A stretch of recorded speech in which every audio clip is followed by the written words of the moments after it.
SigTalks, Episode 025, Dr. James Sigafoose's last public talk at ICA. Hello, things are going to be a little changed up today here on SigTalks. It's a little special issue. I'm airing my father's final talk last year at the ICA meeting, and normally I have my fancy opening credits and closing credits and my little ads, and there's not going to be any of that today. Today is solely about my father, Dr. Jim Sigafoose. And with that, I'm going to go ahead and just turn it over. And here's my father's final public appearance at ICA. Take care. And next week, we will be back with our episode on whiplash and episode number 6 of my father's doctor and patient education material. Take care. I'd like for you guys to get a warm, very warm ICA welcome to the man most universally known in chiropractic, Dr. Jim Sigafoose. Show him some appreciation for coming all the way up to Kansas City. Take the time out of his life to get out here and super you up a little bit.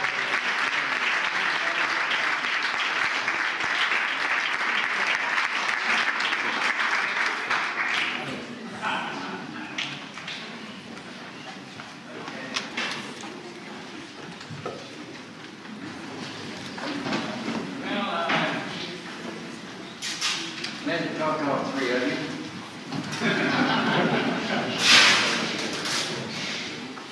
It's been a very instructional meeting thus far, has it not? Well, don't expect that from me. We need to have a little remedy. There was an elderly man and woman in a bar, and the patient sitting next to him, and the patient heard their conversation.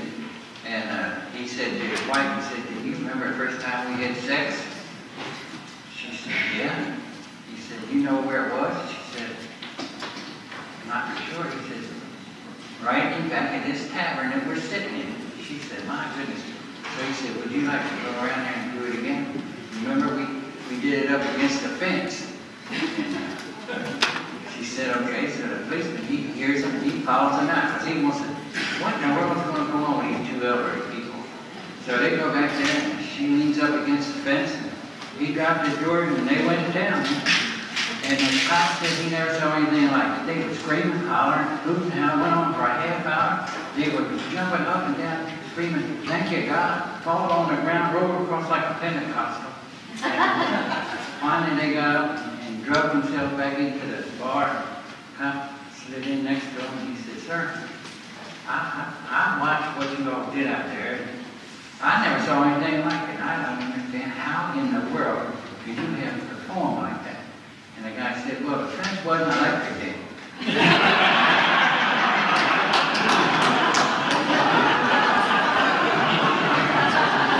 That's the way they go, Sam. That was, well, I'm going to say what I was going to say, Sam. But anyway, I'm listening to all this stuff, and I met your brother. Remember when you came down, picked me up, and drove me up from San Diego at time, many moons ago? And we went into your brother's office, and I didn't know he passed on. But you made reference to the fact that parents shouldn't have to bear their children. Well, we have experienced that twice. My son Chris died, I guess 2 years ago, 54 years old, and then we lost our 19-month-old baby boy. And I would say that it's a terrible thing, for a parent to bury their children. But how many parents bury their children, mainly because they're not under proper care? They haven't been adjusted for whatever reason, simply because they're alive.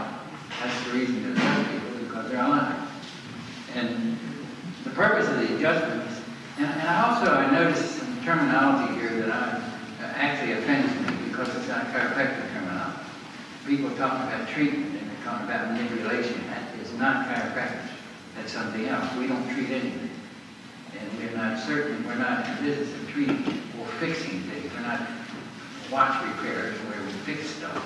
We simply bring people go in and check them to see if they need to be adjusted, and adjust them at the place that they need to be adjusted, for the sole purpose of allowing NA to set the volume. We don't actually make the adjustment ourselves anyway, do we?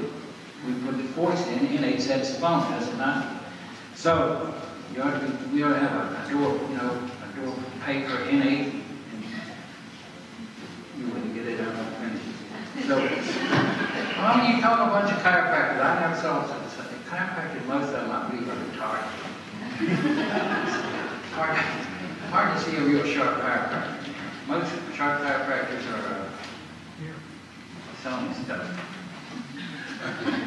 That's why we're chiropractors. People ask me out here and said, "Do you think about what you're going to say?" No, I said, years ago I decided to quit thinking. I do a lot better when I don't think. If I think I get in trouble, or stop thinking, I'm doing all right, and I just get moving on with whatever comes down the road. Sort of like getting in a river with the flotsam and go down right along with it. But I had the privilege, when my baby died at 19 months, I stood outside of the mortuary, and they weren't going to let my mother observe him. And so they had a closed casket. I said, "Open the casket." They said, "No, we're not going to open it," because he died of meningitis, streptococcal meningitis. Very, very communicative, he says. And I said, "Well, I'll tell you something. When he had it, I carried him out in my arms. He threw up on me. He has brothers and sisters and my wife, and we don't have it, do we? So it can't be too communicative. If we have an immune system, we have something inside. And that's the first time that I began to think something different than what I was taught. So I said, well, if I didn't get it, and the rest of the kids don't get it, and my wife, there's something inside of us that stopped us from getting it. And then I got to thinking about this. His twin brother, riding cribs together, all this time, he didn't get it. Why not? There had to be something different. What was the difference? And I didn't really know what the difference was at the time. And I didn't know what chiropractic was at that time. See, I graduated from National, which is not a chiropractic school. It's a pseudo-medical school. Its charter is a Class A medical school in the state of Illinois. And they live up to that charter. So I didn't know what it was. I didn't know what chiropractic was. I thought it was just something you do. You mash on the spine for some reason or other. Maybe if you hear something, you did good. If you didn't hear anything, you probably didn't do good. And it was all about just getting in there and doing something, not really knowing what the hell it was. And I was fortunate enough to go to a meeting in Philadelphia. There was about 600 or 700 people in there, and there was a guy from Ohio, and he was talking about this outfit down in Atlanta, Georgia, called DE. And I didn't know what DE was. And then he mentioned this man called Sid Williams. Well, I didn't know who he was either. So somehow or another, I went to a meeting in Harrisburg, and one of the fellows there was Clark Rich. And some of you that went to Pullman might have known Clark. And Clark, he sort of took me under his wing. And he took me down to Atlanta. And I sat down there and I listened to these people, and I listened to something that I had been looking for all my life. I looked for it in religion. I went to Catholic. I argued with the priest. I said, well, this is not for me. He doesn't know anything either. Why should I hang out with him? So then I went home to Pentecostal churches, and I did my share, rolling around on the floor, up and down. And then all these churches I went to never gave me anything at all. So then I thought, well, I'm going to try Judaism. Maybe that's it. So I read the Torah, and I just couldn't find anything. And then I sit down there in Atlanta, and I listen to these people tell me about this magic called chiropractic. That there's a thing where there's an interference to the expression of light from the brain to the tissue cell. And if you can correct that, then the power that made the body heals the body, and that power, as we know, is innate. And so when I realized that, I said, my God, I've been looking for that all my life. I've been looking for the magic to why I'm here. Why are people like they are? Why did my baby die? He didn't die from lack of love. Well, why did he die? Well, he died because he had an interference. at the Adventist Access Church that interfered with his brainstem, that screwed up his whole physiology and allowed his immune system to be shot so that he could entertain streptococcal meningitis. That I knew for once. And so I went home and I made up my mind I was going to learn this thing, this chiropractic. I think crap that I was taught to speak. And so I started reading and listening to it. We didn't have tapes in those days. So I had the green books, and I bought my first green book from Bebout. If you remember who Bebout was. 1 year practitioner. I mean, it was a great school, wasn't it? It really was. 1 year. Now listen to this. These Bebout people went to school for 1 year. They learned where the spine was, they learned how to adjust subluxations, and they knew what the name was. That's all they needed. And then they went down and they couldn't get licensed anywhere. So they went down to Louisiana, and they went to Canada, and wherever they could go. But nearly every Bebout man that I know, I will tell you now, we're adjusting 100 to 150 a day. You don't adjust 100 to 150 days, you don't know what you're doing or why you're doing it, or that you don't have passion. So that was miraculous. And then I got to thinking about, well, look at Palmer. Palmer started at 6 weeks. 6-week class. That's where Mitchell came from. That was an osteopath came over from Oklahoma and took a 6-week course, and then she went back to Oklahoma and practiced both osteopathy and chiropractic, and Dee Dee said she was mixing. She was mixing osteopathy and chiropractic. We still have mixers, don't we? Here's the thing that I don't understand. We have all these schools. We have this beautiful school here. Why can't they teach in big, beautiful schools like this the same thing they taught me about? Or the first year of chiropractic, first year in Palmer. I met a lot of 18-month chiropractors in Palmer. They were damn good chiropractors. We go to 4 years of nonsensical bullshit to get into school.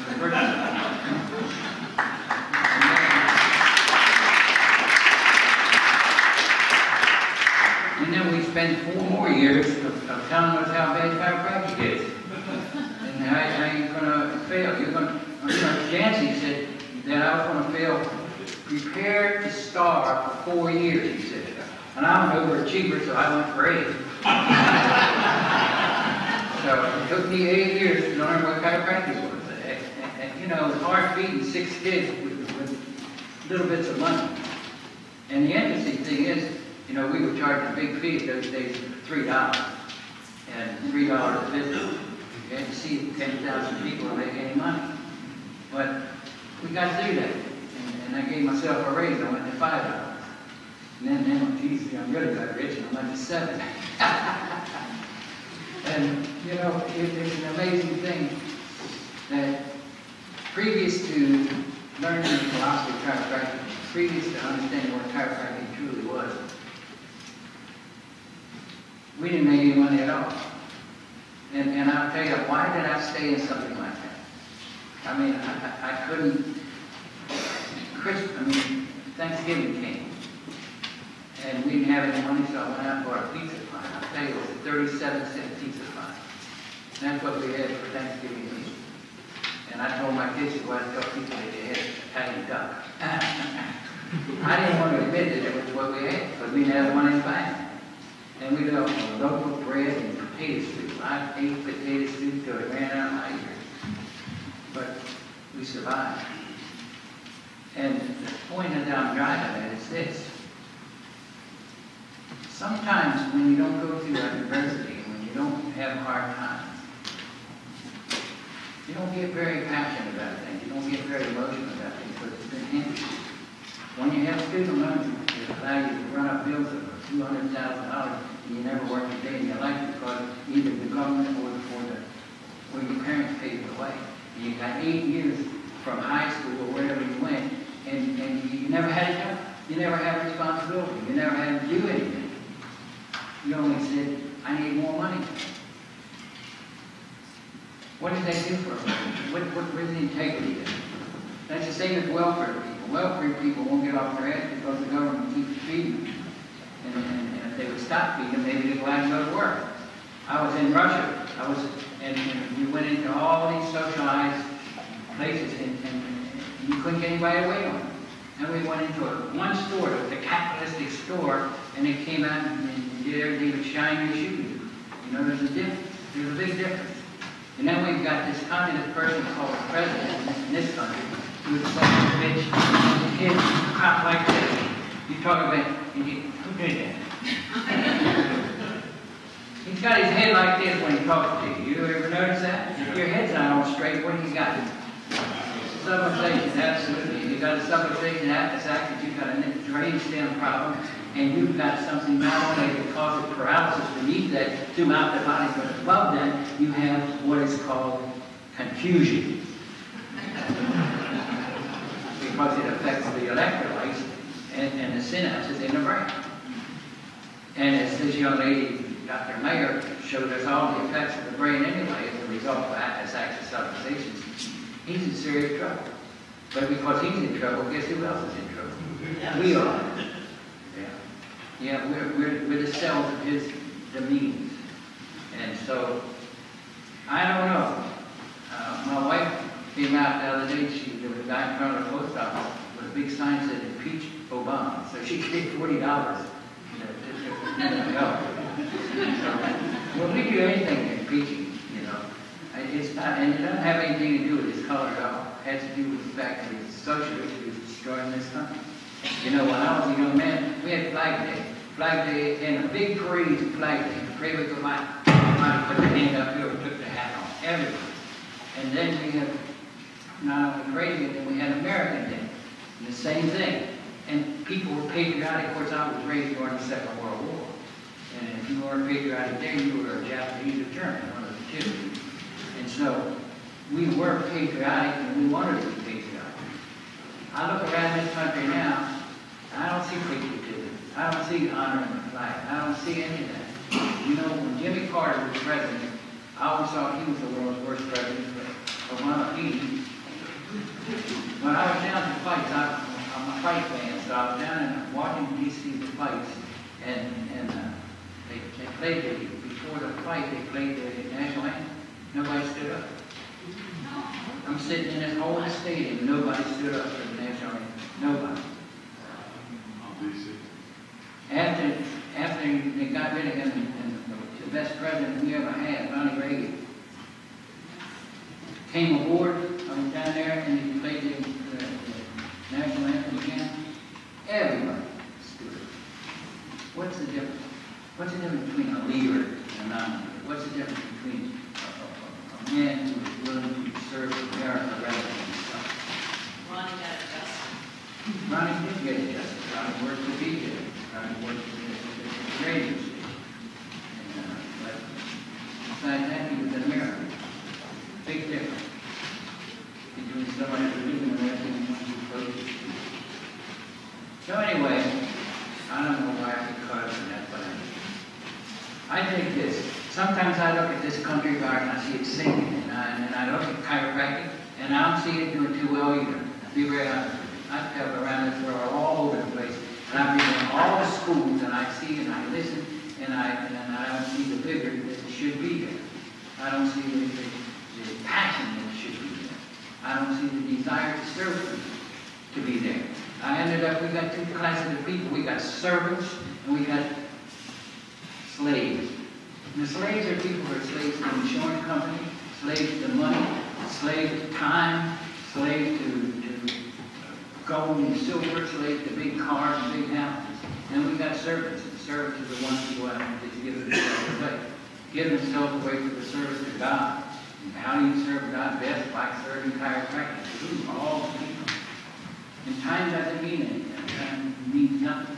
Time is when you go out and you're able to love, to give, and serve these people and turn on the power. What's the purpose of the adjustment? To make somebody feel good? To make somebody bend over better? To make somebody have more flexibility? No, the purpose of the adjustment is to allow a maximum expression of life through the body, through the physical body. Or innate life is an honest term, same way you look at it. So if I make an adjustment, you now have maximum expression through your body. Are you better or worse? You have to be better. There's no doubt about it. And do big people have bigger innate than little people? Huh? Do cockroaches have little, small innate? Do they have any innate? You know, I remember being in Chicago, and we had cockroaches there that were big enough sometimes they'd come over and take the covers down off of you, drag you out in the hall. And then try to put you down the garbage chute, go on top of it. So I said, well, I'd go out in the kitchen, turn the light on. Man, they were all running high and they were, I mean, we had cockroaches on top of cockroaches. So I said, they've got to get rid of these things. So I went out and got this stuff called Rogaine. That's a new chemical that's going to kill these cockroaches that have been around for millions of years. So I sprayed it. I spread it all around the thing. I come out the next morning, man, the floor was full of dead cockroaches. I said, God dang, that stuff really works. So the next night I was again out there. Wasn't any cockroaches out there. Pretty soon I saw them come out with a light on. I sprayed them. And they were, man, I sprayed them so much they were back there in the back. Going around, putting had little masks with diamonds. They didn't kill them. They adapted to it just like that. How did they adapt? How have they adapted to life as it is? Innate. Absolutely, because that's one of the things that innate does. You see, the magnificent thing is when we have a subluxation, by definition, a subluxation is a bone out of alignment with the one above and below, causing nerve pressure and reducing mental impulse. Where's mental impulse coming from? Are they the same thing? Is mental impulse and nerve pressure the same thing? Absolutely not. Mental impulse is coming from where? From the brain. And so, and we have something going on here in the brainstem. And the brainstem comes down just like the tides. Every 6 hours it's down, and 6 hours it goes back up. And it comes back down and it goes back up. That's why BJ said they're wrong with the right time to adjust so much. At 12 o'clock noon, you pick. Come into the clinic and get adjusted. Because then your brainstem will be somewhere out of the skull. Then you can get a reading. And so, if he in fact got a reading, he adjusted it. If he didn't get a reading, he didn't adjust it. He sent you home. And so, if we have this tide and the stem comes down and the axis shifts, or the axis shifts, and there's about somewhere 700 trillion nerve fibers or so coming from the brain, making up the brain stem and hooks up to the cord. Let's assume that we have pressure, and there's a particular law there, a neurological law in this area. It's the all or none law. It says, I give you everything, or I give you something. So if we have pressure on a fiber, it just won't fire at all. If you have nerve pressure down here in the lower part of the spine, it will give you 1/10 of 1% if it can. It won't shut down completely. This shuts down completely. Now my question to you is this. If we have pressure up here, and BJ said when you do have pressure up here, you're losing life and gaining what? Death. You say, well, it's too strong, it's too low. Is it? Is it true or is it not true? If I've got, let's say, a million fibers right here that aren't firing an order and going to my heart, and my heart is not receiving the information from the brain, tell me, is that gaining life or is that gaining death? If the tissue cell, when it receives life energy, is supposed to vibrate 4,700,000 times in males, 4,500,000 times in females. I know because I count. As that vibration goes from 4,700,000, 4,500,000 to say 3 million, 2,500,000, 2 million, what's happening? Huh? Significantly, you are dying. Is that correct? Well, the definition of life, chiropractic definition of life is what? Motion. And so, if life is motion, and motion is slowing down in the cell, and it's going down from 4,500,000 or 7 to 3 million or 2 million, it's losing life, is it not? And if it's losing life, it has to be doing what? Gaining what? Death. Now that's either true or false. And so if a person's gaining death, and we would be able to clear this thing up here, and we reverse the process so that he was now gaining life and losing what? Death. Is he better off? Is he or isn't he? Yeah. So the point is this. We need to be able to check, and you can be a Logan Baker, or you can be a whatever you want to be. I don't care, tap dancer or something, whatever technique you want to use. But if you don't clear the axis and the axis, you're not even doing it. BJ said if it's not specific, it's nothing. If you can't go in and specifically find out what's going on with this thing that's shutting down one's physiology and causing congestion up here, it causes an aberrated individual, and that aberrated individual ends up being the president or a member of Congress, we're shit out of luck. So we got to get this thing clear. So if you're not clearing this out, you're not doing it. You can say, well, that feels better. Or you can extract them somewhere and maybe get something going on down below. But if you don't get this cleared out, what are you clearing out? What would you say? If you can adjust me from a fifth cervical all the way down to my coccyx, and I said, God, dog, I feel better. Ooh, that pain went away. I can eat a hot dog now. But I got a problem up here, and the cells are not vibrating anymore. You can get me a pretty one. Either urn or casket. Because I'm on my way out. You don't think they think, this is what blows me away. People don't, particularly young students who are not taught chiropractic in any of the schools, maybe this one, I don't want to say they're not, but many of the schools are not teaching the philosophy. A lot of them are taking subluxation and innate out of the curriculum. Canadian Memorial, Northwestern. A lot of the schools don't teach it. If you take innate out of chiropractic, what do you have? You have a therapist. Now, if you want to be a therapist, go to therapy school. What do they call it? Physical therapist. Huh? You can go do that, learn how to stretch people. You know, you can get one of those stretch-o-matics, put them in there and charge $5,000. Okay, you know, get a bunch of midgets come in and see if you can get over 6 feet tall. The latest thing I ever heard of. All it is traction. They've been tables way back in the 20s, they had traction. And now they take glorified traction and call it whatever they call it, put a computer on it, and now it's $5,000. How do you figure that? God dog, I'm telling you, it makes me sick. I've got chiropractic shit in brown paper bags I'm selling for $100.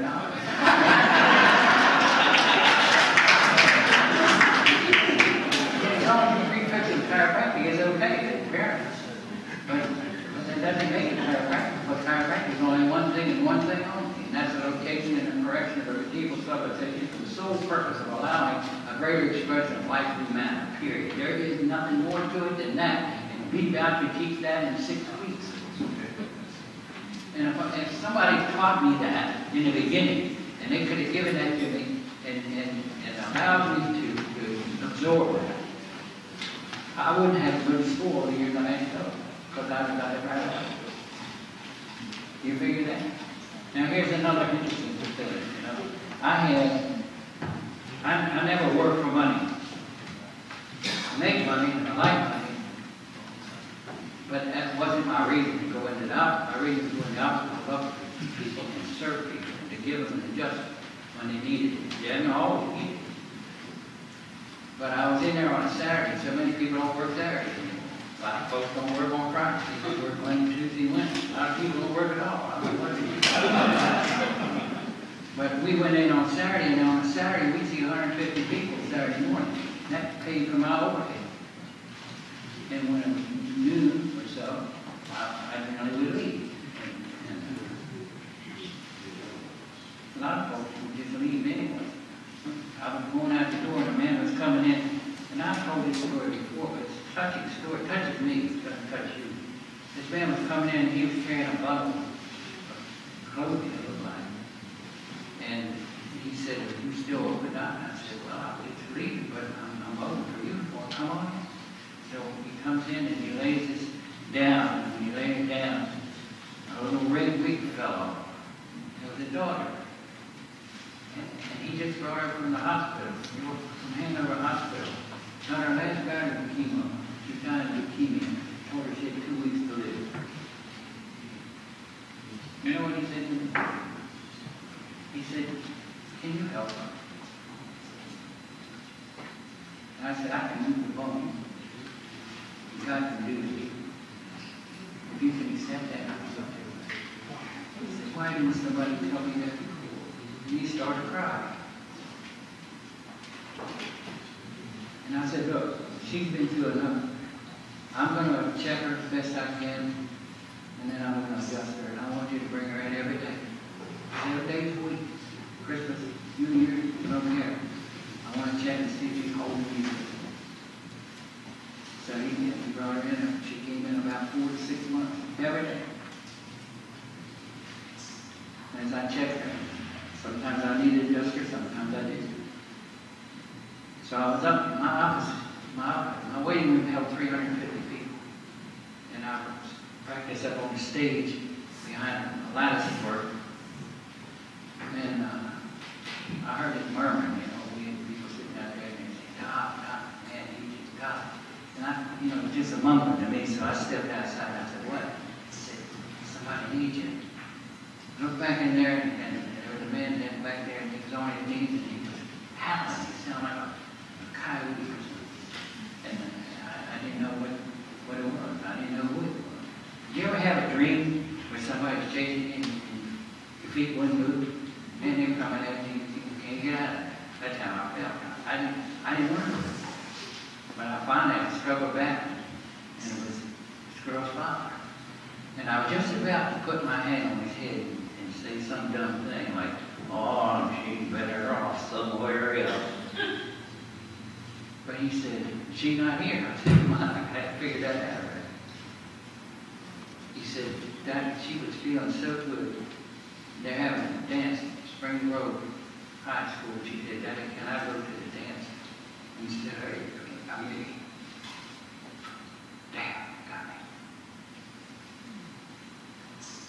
And there was a person sitting in there that was an artist, and she took a panel, 4x8 panel, and drew him on his knees with his hands like this, saying, why didn't somebody tell me this before? I wonder why somebody didn't tell us that before. Because she's still alive as far as I know. She only had 2 weeks to go before she came here. And she's still living today. Something happened. Something changed. And that subluxation was causing paralysis beneath it, causing a slowing down of life. Cellularly was cleared up. And the pressure got off the nerve could now function the way it's supposed to function. There's an amazing thing in us, you see. BJ said the primordial subluxation is separation of man from God. In the last several pages, last 10 pages, I believe, of the glory going on, BJ said that universal intelligence is God. And he said that innate is one's personal God. If I could accept that, I do. And if I could believe that there is a personal God living inside of me and inside of you, like Clay Thompson said, the patient brings the doctor with him inside of him. If we have something that's so magnificent, it's able to send information, intelligent information, organization from the brain through chemical and electrical impulses over the nerve system to the end organ being the tissue cell that gives the tissue cell the command to function and do whatever it's supposed to do. And we have that within us, and all people have it within them. Why do we try to play medical doctor? Why do we try to make so-called diagnosis? Why are we fixing things? Why are we treating things? That word treating makes me sick. There used to be a guy in D.E. years ago from Ohio, Kurt Wong, and he was in a very religious area, Mennonite area. Those folks don't like to cuss. They don't even let the women and the men sit together in church. The men sit over here, women over here. Apparently they had a lot of stuff going on in the corner. So anyway, he put a sign up on the wall. He said, I'd rather you say shit than treat me.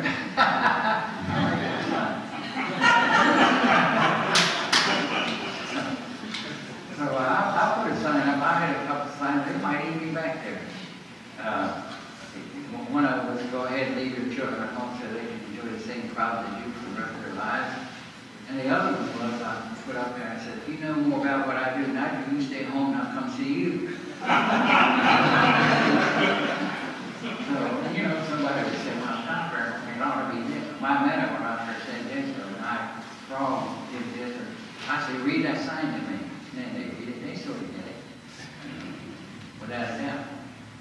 smile. So, you know, it's an amazing trip. You know, we're talking about cancer here this morning. I can tell you this, I used to take pictures of people before and after. And I had a man come in to me and he had already cancer with deltoid. He had a sarcoma. And they operated on him. And he had like a dent where he had little tissue. And he came in with his cancer. He asked me that question again. He said, "Doctor, you help me?" And I said, "I can move the bone." What? Finish it up. But God can do the healing. Is that correct? Now, is that a lie or is it not? Who do you think does the healing? You? You think chiropractic does the healing? God does the healing. God has provided everything that exists on this planet. God created this thing. And God put something inside of all living entities called innate intelligence that does the healing when it's not being interfered with. You interfere with anything and it'll die. You interfere with marriage, it'll die. So the fact is this. When we have the opportunity to take care of people, and because they have a condition, do I treat cancer? I don't know how to treat cancer. I don't treat anything. I know how to correct subluxation. Now, there's a magnificence in that person's body that knows how to take care of this because it's now going to reverse dying tissues and replace it with normal tissue. And so this thing turned into like a pimple right at first. And then it moved from being a pimple into like a boil. And then it got bigger and bigger. And then it opened up like this. And you could see in there, and it started to smell bad. So I brought him in at night. And I had to pour chlorophyll on his arm so I could get past the smell. And finally he came in and this thing was hanging down there by a couple strings. And I said, "Don't you think you ought to go to the hospital now and have that removed and have a biopsy?" So he did, and yes, absolutely, it was all cancer. The body operated on a cell, removed the cancer. I had a woman with breast cancer, same way, pimple, a boil, opened up, stuff came rolling out of here. She wore Kotex over her breast, no cancer. I don't treat cancer. I don't say that every time we make an adjustment, cancer is going to run away. But I'm saying if a person has cancer, you as a chiropractor are the very person who needs to adjust it or to take care of it. Absolutely correct, right? You and Pat have a sort of history of that, don't you? Well, I think that we're afraid. I think that we don't have the audacity, we don't have the balls or the ovaries, whatever you wish. Go out and tell the world who you are, what you do, and if they don't like it, they can kiss my ass.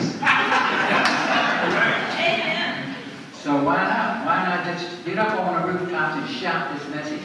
You know, there was a woman, she was on the 6th floor, across from the park, what's the name, that Central Park in New York. She opened up there, she was one of the first women in 1906. And she had a megaphone. She'd throw her window up and people be sitting on the benches out there and she'd start preaching chiropractic to them. And they'd come up and sit on her steps. Her waiting room was sitting on the steps. And she saw 300 people a week in 1906. Now, women in 1906 couldn't vote, and they were chained up to the stove or the bed, one of the two.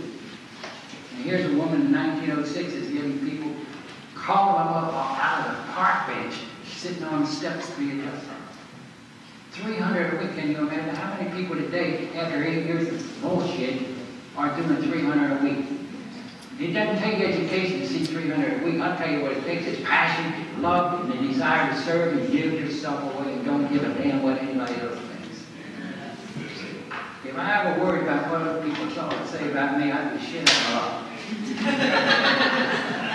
I don't care what people say or do. I'm going to do what I think is right. And then if I do it right, then I end up winning. And if I win, I'm okay. That's all I'm looking for. I want to be able to do something. Now, I've got my daughter back here. That's her little heart. She never heard me cuss before. But she is the first female officer in the ICA since its inception in 1970. That's pretty wild, man. Yeah, baby.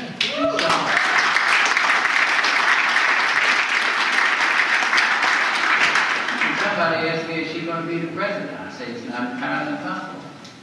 If she so desires, she will be. She'll be whatever she wants to be. And And she ended up being a very good speaker. You know, you heard her speak up here, but when she talks from her heart, she's hot dog. You know, take that to me. I'm pretty, so that she. So anyway, you know, some of the great things besides cancer's falling off and all this other, I've been blessed. I had a man come into me, he had a cancer, you know what a cancer is, heart.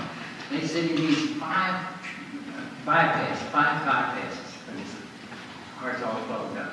So he came to me. As a matter of fact, the scrub nurse from the hospital sent him to me. And I used to get a lot of folks from that one nurse. I never met her, but she sent all kinds of people. But he came in to us, and we started adjusting him, and he went back, I think it was 5 months or 6 months, for another cath. Guess what happened? What do you think? I mean, adjustments don't clear up clogged up arteries, do they? Do they or do they not? Adjustments don't. It ain't does. He comes back and says, I'm clear. They were going to operate. They were going to run a cath and then operate on it. They sent me home. I don't need it. I'm telling you, how do you know that's going to happen? Well, do you or don't you? You don't. But if you don't adjust them, I'll guarantee it won't happen. But if you do adjust them, it's possible. There's nothing impossible. Is there anything at all impossible for God? Do you think God has limitations? There are no limitations in you. The only limitations you have in you is between your ears. Those things that you decide about. You see, when you pray, believe that you have received it and it shall be yours. So what's the act here? When I pray, for whatever it is, I have to do what? I have to believe that I already have it. Don't I? If I can believe that I already have it, and then take the action step, because faith without action is dead, I put the action step in there with the belief that's there, I can call it over. We call that the fourth dimension. I can call anything from the fourth dimension to the third dimension by doing whatever I do and believe it. If I have a mind that's capable of believing whatever it is it's believing, and I can go ahead. Now let me tell you this.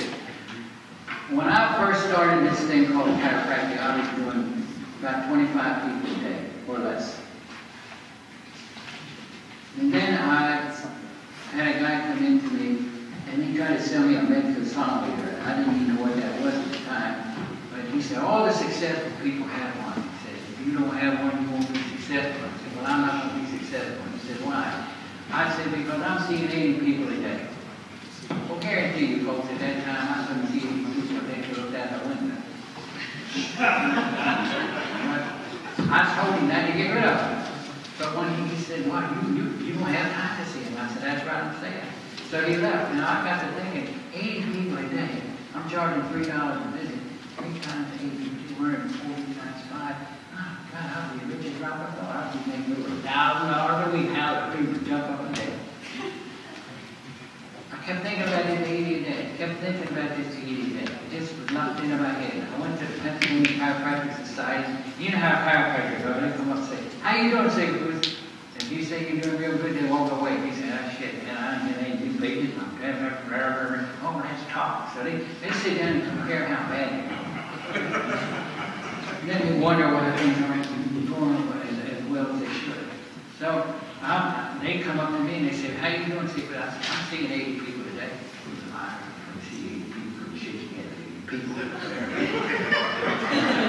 And then this one guy must have told me I was getting referrals then. And they were coming, what are you doing down there in New Freedom? I'm in the town of 1200. And I told him, I'm seeing 80 people a day. You must be drunk. And nobody would go with me on that day. Now they all saying that I was bad because I see 80 people a day. Well, you know, in about 2 months, I adjusted 80 people a day. And I said, my God, I discovered something. I don't know what it was that I discovered, but I discovered something.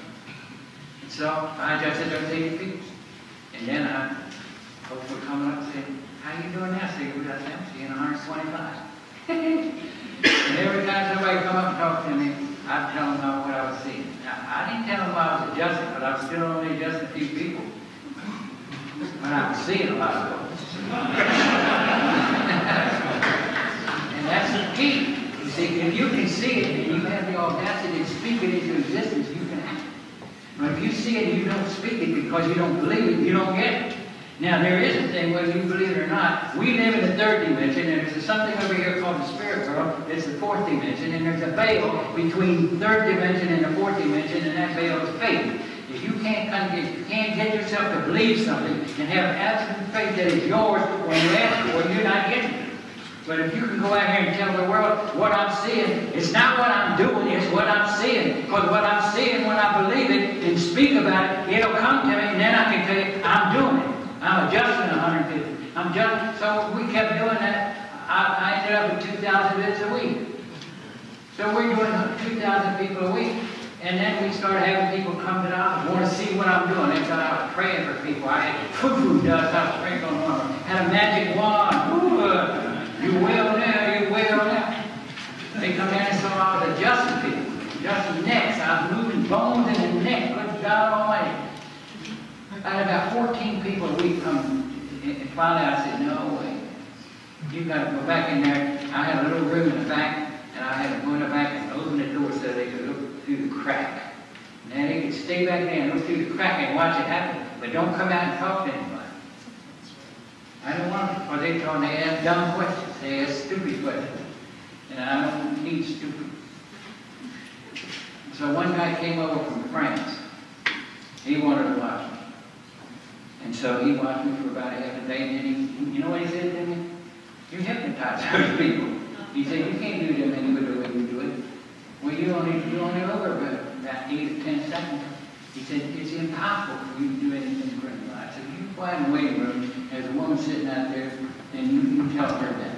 And this happened to be a woman that absolutely loved me. Not lust me, loved me because we served her. And she's a big woman. And he goes out and sits next to her and starts telling her that he didn't believe that what I was doing was true, that I was a phony, and I was this and that. She picked up his big purse. She must have had a break in it and whacked him on the side of the head. And he jumped over and I thought, I never saw him again. He came over from France to get his head knocked off. Well, that's the way it is, but if you really do anything, we just think about this. We have a civilization. We know what it's listed as. We change that thing. We free the nerve, the brainstem up. Now we got massive information flowing, electrochemical information flowing from the brain to the end organ, which just happens to be the tissue cell. Now, what goes on is we release innate intelligence. What does innate intelligence do? What is innate intelligence? What's an organizational informational flow? It's generated by the brain flowing through the body. And the first thing it does is have you survive. There was a young boy over here in Oregon not too long ago, out swimming, sunk under the water, was under there for, I believe it was 20 minutes. Now, unless you have gills, what do you do if you're under water for 20 minutes without a tank? Huh? You drown, don't you? They pulled him out, he's unconscious. He was one day he was in like a coma. He survived, he gets as normal as you and I. How is that possible? Because there's something in him called innate that does one thing, survival. You get struck by lightning, you knock out, you survive. What's that mean, 5? I ain't been up here for 2 minutes. Will you keep me? It's a Canadian clock. I've been talking for 2 minutes, you need 5 minutes.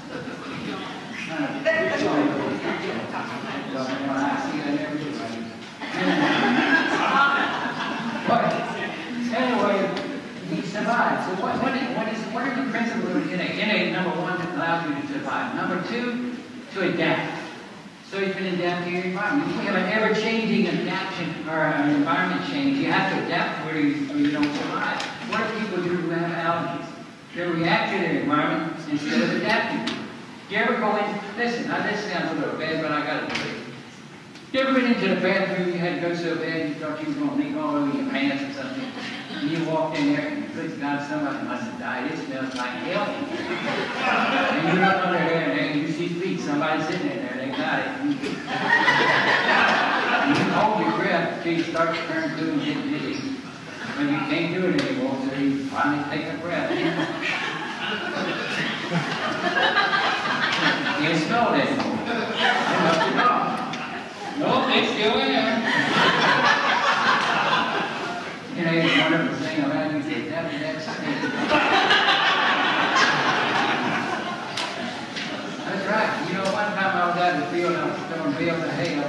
thing. And one boy out there, you know how dust, I've never done it. You get full of dust. And that boy started sneezing, and he collapsed. He was sneezing, so we had to drag him out of there and let him revive. But he could not adapt to the dust. Well, what's another thing he does? Replication. You're changing right now by 2.5 million cells a minute. Imagine that. I told a fat lady that once, she was scared to death. She thought he was going to evaporate. But 200 exchange, it doesn't say you're just losing 2.5, you're exchanging them. So you have normals that leave, normals are showing up, hopefully normals are showing up. If you have an information drive because there's interference neurologically, then the new cells can be what? Abnormal cells. If you continue to have abnormal cell replication, you're going to end up with something, whatever it might be. Besides the replication, reproduction, look around. Do you think that works? Innate allows reproduction. Take innate out of the game and see if you can reproduce. And last but not least is healing. Innate does all the healing. Chiropractors don't do the healing. Chiropractic doesn't do the healing. Innate does the healing. Innate is your personal God according to BJ Palmer, and I'll buy that. So if you can release that into a person where you interfere with, you've done all you can possibly do to that person. Now, how long does it take to make it? Huh? If you can't get a set up and get a good adjustment out of 8, 10 seconds, you ought to go back to school. It doesn't take 15 or 20 minutes. You've got to palpate, massage, move around, do this, do that.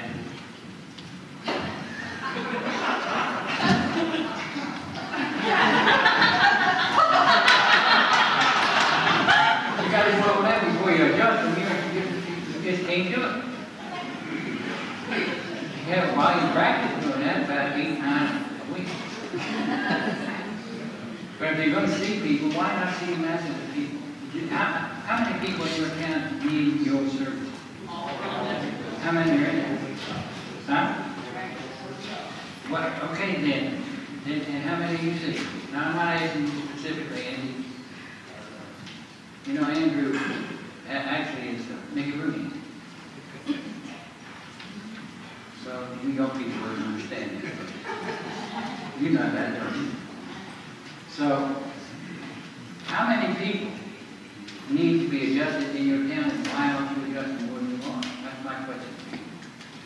And if you're seeing average, you know what the average chiropractor, I was up in Seattle and I asked him what the average chiropractor saw up there, you know, it's only 75 a week. I asked him if they were on perpetual vacation. Then I went to Phoenix and I asked the same question. He said 125 a week. And the average chiropractor who thinks he's really doing well will call himself a volume practitioner, doing 200 to 250 a week. You call that a volume? Tell me, is that a volume? It's 250 visits a week of volume. And is a volume practice necessary? Well, you look around and see all the sick and dying people, and then you tell me how many you should be adjusting. Tell me how many children are dying right now. How many within a 5-mile radius right now of children are dying or developing something that's not right? So how many should you be doing? And what should you do to do it? You know how you build a practice? It's not results that does it. Not your technique that does it. It's education that does it. Now I'm going to ask you a personal question. How many in this room have a mandatory introductory, what I call a doctor's report, for every new patient? Bar none. Mandatory, that means nobody gets away. If you don't show up, you don't get in. It's a private club. You don't know how, you don't know the password, you listen to the talk, you don't get in. Now I only saw 4 or 5 hands go up. Now I'm going to ask you this. If you're not educating your people, who is? The policeman, as he pulls them out of the car and beats them with his baton? Or the veteran, not the veteran, but the veterinarian. Who is developing the knowledge of what chiropractic is if you're not doing it? And then if you're not doing it, you might wonder why you're not seeing so many people. You might say, well, how come chiropractic isn't seeing the numbers of people? How many people are in this country? 300 million, give or take a few. How many are under chiropractic here? Huh? 12 million, give or take.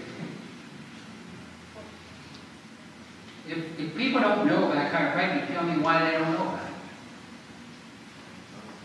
Can you tell them, all right, I'm a chiropractor, I'm not here to treat disease, I'm not here to do anything, I'm not a doctor, I don't intend to be, I don't want to be, I'm not a medical doctor, not an osteopath. I happen to be a chiropractor. My job is to locate or keep a subluxation. This is what a subluxation does. How many minutes I got now? 3, 2, 1. You're not sure. Put a 1 next to that. Give it 10 minutes. All right. Anyway, I'm not going to quit. If you all can leave if you want to, I'll stay up here.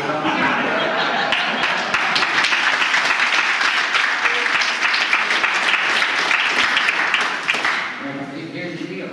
If I can explain to you what a subluxation is, what's it doing to the people? What's it doing to you? If you have something shutting life off in your body, what's it doing to you? How does it respond? And what can I do? Okay, I can make an adjustment. What is an adjustment? It's a correction of that subluxation for the sole purpose of allowing greater expression of life through your body. Now, innate gets turned on. I already told you what innate does. Innate does those 5 things.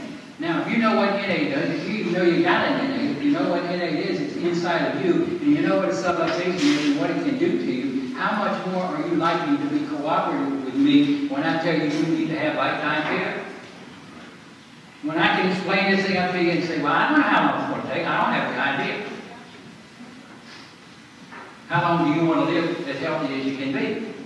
That's up to you. If it's months, 6 months, a year, 2 years, or not at all, that's entirely up to you.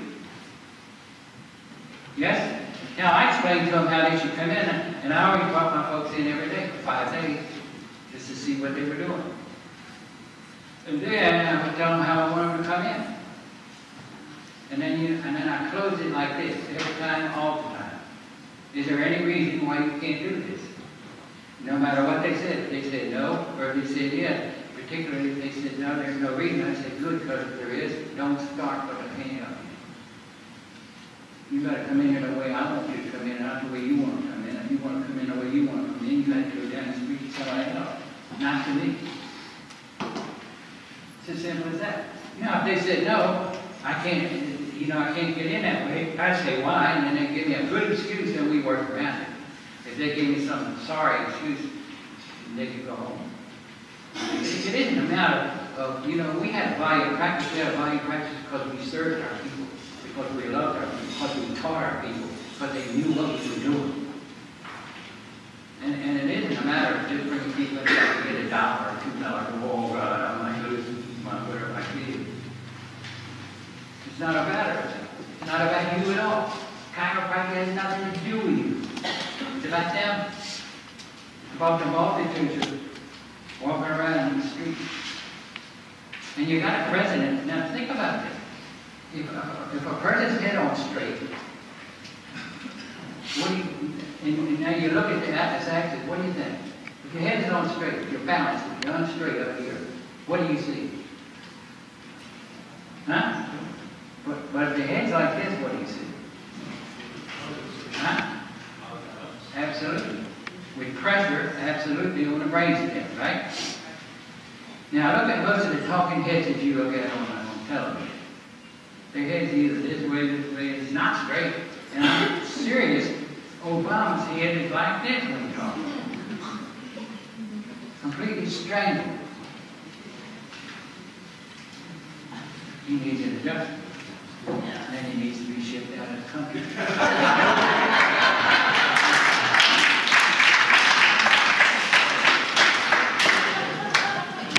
Now I ask people to use adjustment. Did you vote for him? It's a strange thing. He's in his second 40 year. Nobody voted for him. That's amazing, isn't it?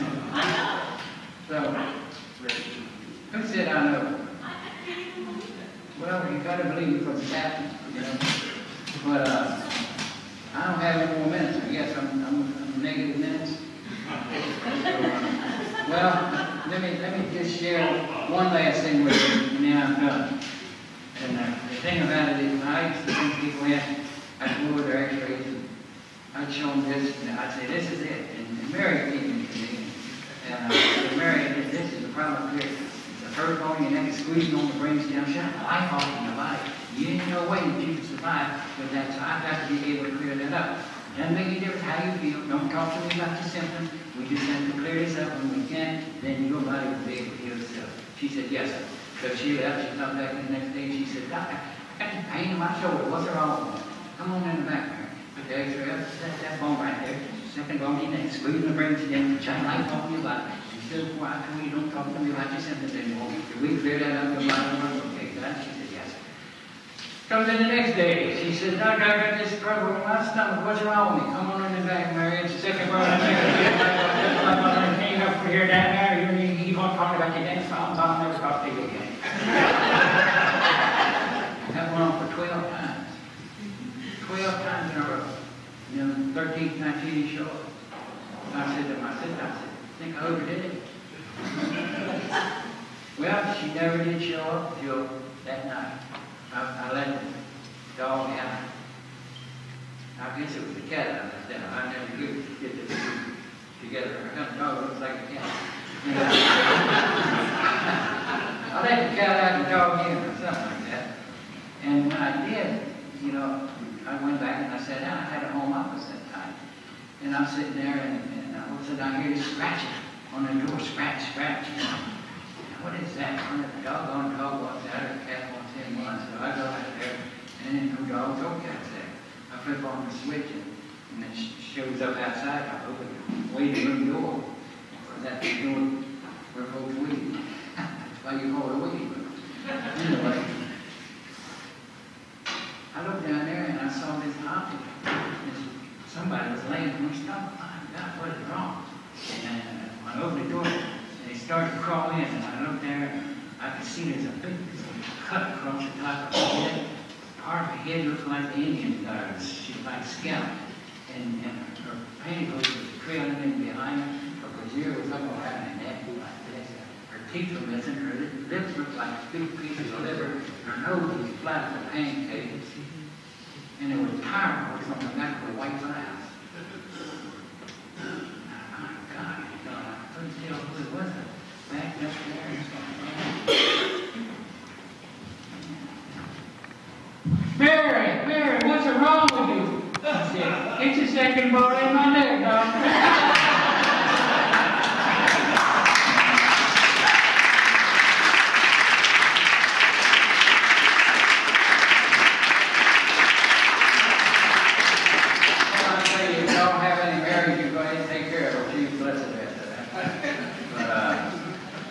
I've had fun here, and I hope you have, and I hope that, you know, ICA means more to me because of my daughter than it does anything else.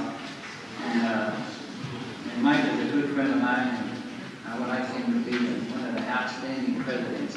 I like him to be as good as D.D., not D.D. Palmer, but D.D. D.D. was a hell of a president for ICA, and so was Sidley. And if you're going to talk to people, why not talk to them? And it's not chiropractic. And talk about what? ICA, hiccup. You know, you got the hiccup. So there's a lot of chiropractors who need help, want help, but they don't contribute anything. And so you get out there and talk to them, tell them. And you know the best way to prove to people that you're on the right track? Huh? By showing them. I mean, if they come to your office and look in there and the waiting room's empty and you watch you work and you saw 10 people that day, they're not impressed, I guarantee you. But when you got your waiting room full and you patiently smack people in the head with their purse, you're doing good.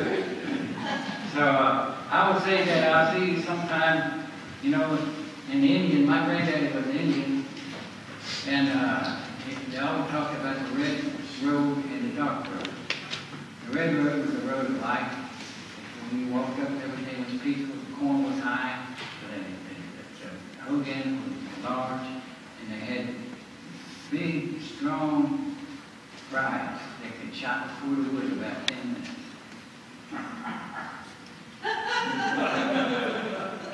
And then they had the dark road, which things didn't go well. Corn dried up, had little skinny wives, had little tents that kept blowing away in the wind. Things weren't working too good. I was on that road for a long time. I'm on the red road like I have been for number of years, ever since 1968. So if we won't meet again somewhere, somehow, it's going to have to be on the red road of life. If you have to be on the dark road, I'll wait till you die and come over. So you keep the faith, turn the crank, testify, and as we used to say at DE in the early days, burn the bridges, no retreat,